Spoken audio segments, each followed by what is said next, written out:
Welcome to Lakshmi rupee YouTube channel. మనందరి favourite serial అయిన కార్తీక దీపం ఇవాళ ఎపిసోడ్లో తెలుసుకునే ముందు మా Lakshmi rupee YouTube channel like and subscribe చేయడం మర్చిపోకండి. ఇవాళ ఎపిసోడ్లో కాంచన కార్తీక దీపను నిలదీస్తుంది. మీకు ఎందుకు ఇలా అవమానాలు పడడం సరదానా? ఎందుకు అసలు ఎవరిని మార్చడానికి అని అడుగుతుంది. కార్తీక్ నిన్న ఎపిసోడ్లో అందరినీ కన్ఫ్యూజ్ చేసినట్టే ఇవాళ కూడా వాళ్ళ మదర్ని మీ మేనగోళ్ళ గురించే అని అందరినీ కన్ఫ్యూజన్ చేసేలా మాట్లాడతాడు.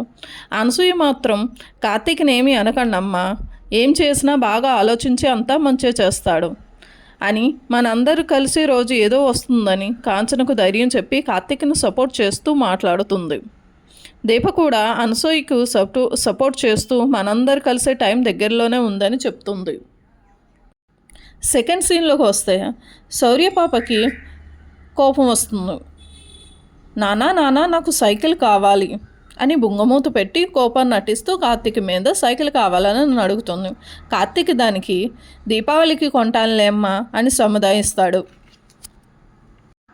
దీపక్ కార్తీక్ మధ్య సంభాషణలో దీపక్ కార్తీక్తో మీకు ఈ మధ్యన మాటలు దాటేయడం బాగా అలవాటైంది బావా, దీన్నే లౌక్యం అంటారు మరదల అని కార్తీక్ అంటాడు.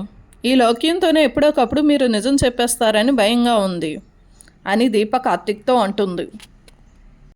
లైఫ్ మొత్తం ఈ నిజాన్ని దాస్తాను అని ఎలా అనుకుంటున్నావు?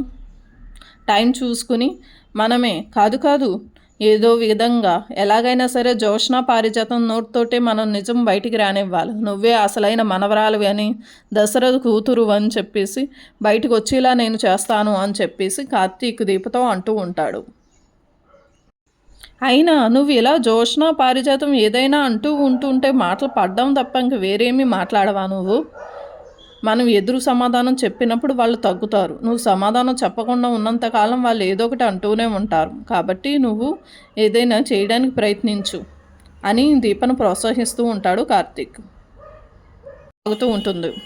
అక్కడికి మొక్కలకు నీళ్ళు వేయడానికి వచ్చిన దీపతో జోష్న ఇలా అంటుంది. నిన్న కార్తీక్ మాట్లాడిన దాని గురించి, ఇదే నా గురించి ఇక్కడే ఉంటున్నాడు అన్నాడుగా, దాని గురించి ఆలోచిస్తున్నాను. దాని గురించి నువ్వేమంటావు దీప అనానని దీపను అడుగుతుంది. దానికి దీప అవును నిజమేగా అంది. కార్తీక్ ఉంటుంది అత్త కూతురు గురించే కదా అని. దీప కూడా జోష్నని పారిజాతాన్ని భయపెట్టేలా కన్ఫ్యూజన్ చేస్తున్నట్టు మాట్లాడడం మొదలెట్టింది.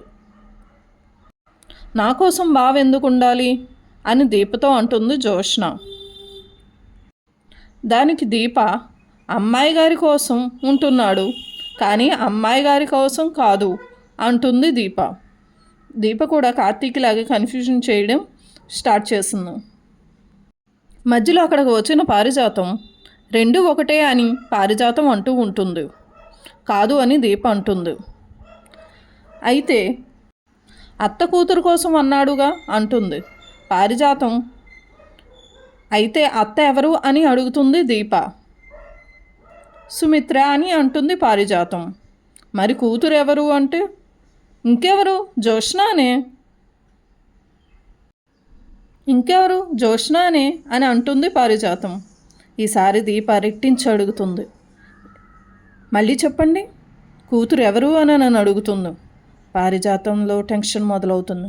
జోష్న కూడా షాక్ అయి చూస్తుంది. దీప చెప్తున్న మాటలకి పారిజాతానికి జోష్నకి షాక్లో ఉంటుంది. దీప కన్ఫ్యూజన్ చేస్తున్నట్టు మాట్లాడుతూనే నిజం చెప్తూనే కిచెన్లో పని ఉందని అక్కడ నుండి వెళ్ళిపోతుంది. నెక్స్ట్ సీన్లో జోష్న చాలా టెన్షన్గా వాళ్ళ సొంత నాన్నైనా తన్ని మీట్ అవ్వడానికి వెళ్తుంది. తన సొంత నాన్నని. దీపక్కి కార్తీక్కి నిజం చెప్పావా అని వాళ్ళ నాన్న అడుగుతుంది. దానికి వాళ్ళ నాన్న జోష్న నాన్న నేనే నిజాలు ఎవరికి చెప్పలేదమ్మా. నీ పుట్టుక గురించి ఎవరి గురించి నేను ఎవరికి ఏదీ చెప్పలేదు. మరి వాళ్ళకి ఎలా తెలుస్తుంది? వాళ్ళకు తెలిసినట్టు మాట్లాడుతున్నారు దీపా కార్తీక్ అని జోష్న అంటుంది. దానికి నాకు ఎలా తెలిసిందో నీ గురించి నిజాలు, దీప ఎలా బతికి ఉందని తెలిసిందో అలాగే నాకు తెలుసున్నట్టే వేరే వాళ్ళకి కూడా నిజాలు తెలిసి ఉండడానికి అవకాశం ఉందేమో కదమ్మా అని అంటాడు. జోష్న తండ్రి మీద దొంగ ప్రేమను నటిస్తూ అద్దిస్తూ చేతులు పట్టుకుని మాట్లాడుతూ ఉంది. ఇదంతా చూస్తున్న కాశీ జోష్న అక్క వాళ్ళ నాన్నతో ఏంటి ఇంతలా అద్దిస్తూ మాట్లాడుతుంది, ఇద్దరి మధ్యన ఏదో జరుగుతుంది నాకు తెలియంది అని కాశీ అనుకుంటూ ఉంటాడు. నెక్స్ట్ సీన్లో దీప కాఫీ తీసుకుని దశరథ్కి ఇస్తుంది. కాఫీని తాగమని అని అంటుంది. తన తండ్రి అయిన దశరథ్కు మీరు సుమిత్ర అమ్మగారు కలిసిపోవాలని ప్రయత్నిస్తుంది. కానీ దశరథ్ కాఫీ కప్పు కింద పడేసి చెప్తాడు, పగిలిన కప్పు ఎలా అతికించలేమో అలానే పగిలిన మనసును కూడా అతికించలేము అని దీపతో అంటూ ఉంటాడు దశరథ. ఇది విన్న సుమిత్ర చాలా బాధపడుతుంది. దీప చాలా బాధగా చూస్తూ ఉండిపోతుంది. సుమిత్ర కూడా చాలా బాధపడుతూ ఉంటుంది. ఇది ఫ్రెండ్స్ ఈరోజు ఎపిసోడ్. అయితే సుమిత్ర దశరథ్ ఇంకెప్పటికీ కలవలేరా? దీప బాధ తీరేది కాదా? జోష్నలో నిజంగా మార్పు వచ్చిందా? ఇవన్నీ తెలుసుకోవాలని అనుకుంటే మా ఛానల్ని లైక్ అండ్ సబ్స్క్రైబ్ చేయడం మర్చిపోకండి. Thank you.